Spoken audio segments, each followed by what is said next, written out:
Berbicara pertumbuhan ekonomi dunia, tentu tidak lepas pembahasannya dengan negara Cina. Beberapa pengamat ekonomi meramalkan Cina akan menjadi negara ekonomi kedua terbesar di dunia pada tahun 2022. Bertempat di Asia, bertetangga dengan negara maju dan negara berkembang, tentu saja Cina memiliki pengaruh besar terhadap mereka. Bagaimanakah pengaruhnya terhadap mereka? Mari simak pemaparan berikut.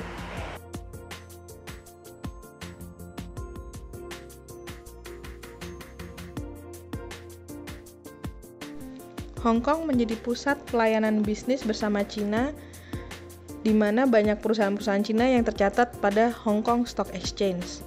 Selain itu, letak Hong Kong yang strategis menjadikannya Special Administrative Region yang diperkuat dengan berlakunya CEPA atau yang disebut dengan Closer Economic Partnership Arrangement yang membuat Hong Kong dan Cina dapat mengakses hasil manufaktur perusahaan satu sama lain. Selain itu, perdagangan Hong Kong dan Cina menyumbang 42% dari GDP Hong Kong di tahun 2003. Selain itu, Cina membuat Hong Kong menjadi ibu kota terbesar kedua di dunia pada tahun 2004. Di awal reformasi Cina, Hong Kong adalah investor asing terbesar yang mampu memperkerjakan dari 10 juta orang menjadi 11 juta pekerja. Hong Kong juga digunakan sebagai pusat investasi bagi Taiwan, bisnis luar negeri Cina, dan perusahaan-perusahaan besar multinasional Barat, Jepang, yang berbasis regional di Hong Kong.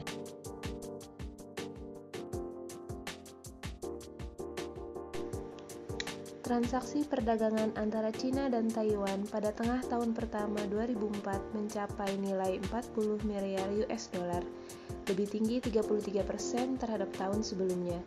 Nilai ekspor Cina ke Taiwan pada masa itu juga 55% lebih besar dari tahun sebelumnya. Beberapa perusahaan Taiwan diantaranya yang bergerak dalam garmen dan elektronik melakukan kegiatan produksi mereka di Cina dan dilanjutkan dengan proses perakitan di Taiwan. Hubungan ekonomi antara keduanya kian meningkat setelah Cina mengeluarkan Anti-Secession Law pada tahun 2005. Di antaranya menyebutkan pemeliharaan perdamaian dan lalu lintas perekonomian di sekitar Selat Taiwan. Secara keseluruhan, perekonomian Taiwan masih sangat tergantung kepada Cina.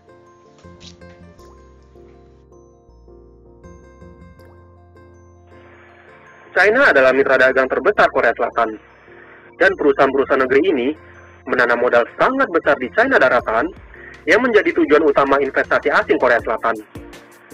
Di sektor pendidikan, lebih dari setengah mahasiswa Asia Timur yang menempuh pendidikan tinggi di China datang dari Korea Selatan. Juga di sektor pariwisata, tercatat lebih dari 1 juta orang Korea Selatan mengunjungi China pada tahun 2003, sedangkan 490.000 orang China berkunjung ke Korea Selatan.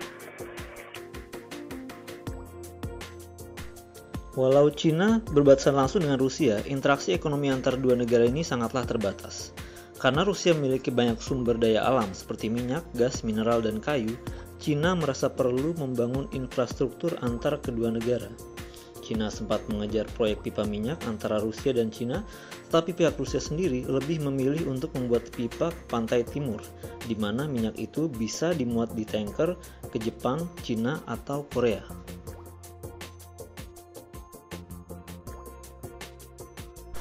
Perdagangan bilateral antara Cina dan Singapura berkembang pesat dalam beberapa tahun terakhir, dan Singapura telah mempertahankan posisi pertama di antara negara-negara ASEAN dalam perdagangan dengan negara China.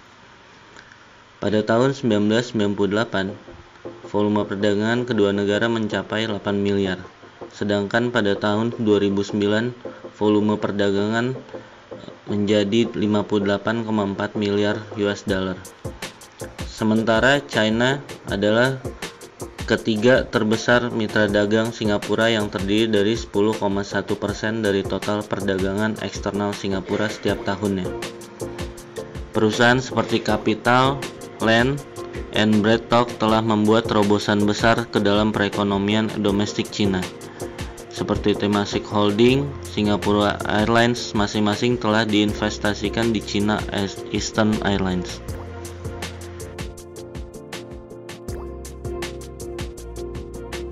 Cina adalah mitra dagang terbesar ketiga dari Filipina, dan Filipina adalah keenam terbesar di Cina mitra dagang antar anggota ASEAN. Perdagangan bilateral tumbuh cepat selama dekade terakhir dan mencapai 30 miliar pada tahun 2011. Non-keuangan investasi langsung Cina di Filipina sebesar 251 juta dolar pada akhir Juni 2011, dan nilai kontrak proyek adalah 7 miliar US dollar oleh periode yang sama. Tetapi semua ini terganggu oleh masalah sengketa pulau di antara negara tersebut.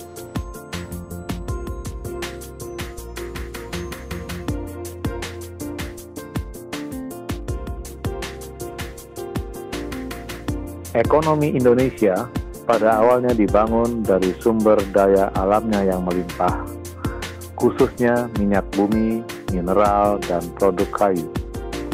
Pada tahun 1980 sampai 1990-an, fokusnya mulai berubah ke pengembangan ekspor barang-barang pabrikan ringan. Indonesia dilanda krisis yang hebat pada saat krisis Asia terjadi pada tahun 1997 sampai 1999, di mana perekonomian Indonesia terguncang serta menyebabkan berakhirnya era kepemimpinan Presiden Soeharto.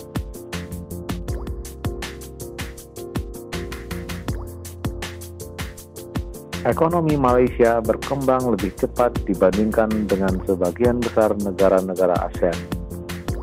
Selain pabrik perakitan, Malaysia juga telah menarik investor dalam bisnis komponen dan beberapa barang modal.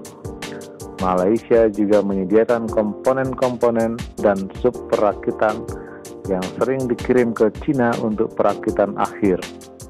Namun demikian, beberapa perusahaan mulai berinvestasi langsung di Cina dalam bidang perakitan komponen. Malaysia tidak terlalu guncang banyak seperti negara-negara ASEAN yang lain sewaktu krisis Asia terjadi.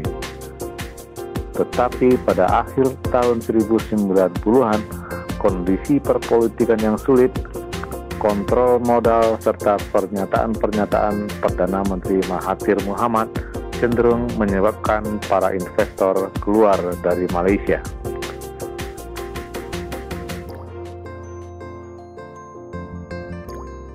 Ekspor Cina ke Jepang berubah dari bahan baku menjadi elektronik seiring perkembangan Cina.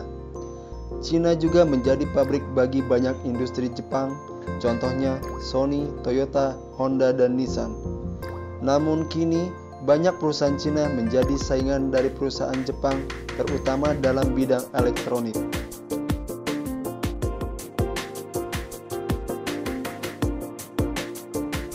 Tumbuhnya perekonomian Cina memberikan pengaruh yang besar terhadap perekonomian negara-negara ASEAN, sehingga fokus ekonomi dan politik negara-negara ASEAN mengarah ke Cina. Pada November 2004, Cina dan ASEAN sepakat menandatangani perjanjian perdagangan bebas untuk tahun 2010 dengan 6 negara sebagai anggota inti ASEAN, yaitu Indonesia, Brunei, Malaysia, Singapura, Thailand, dan Filipina. Kesepakatan tersebut dimulai dengan proses pengurangan tarif dan penghilangan batasan-batasan pada beberapa sektor jasa.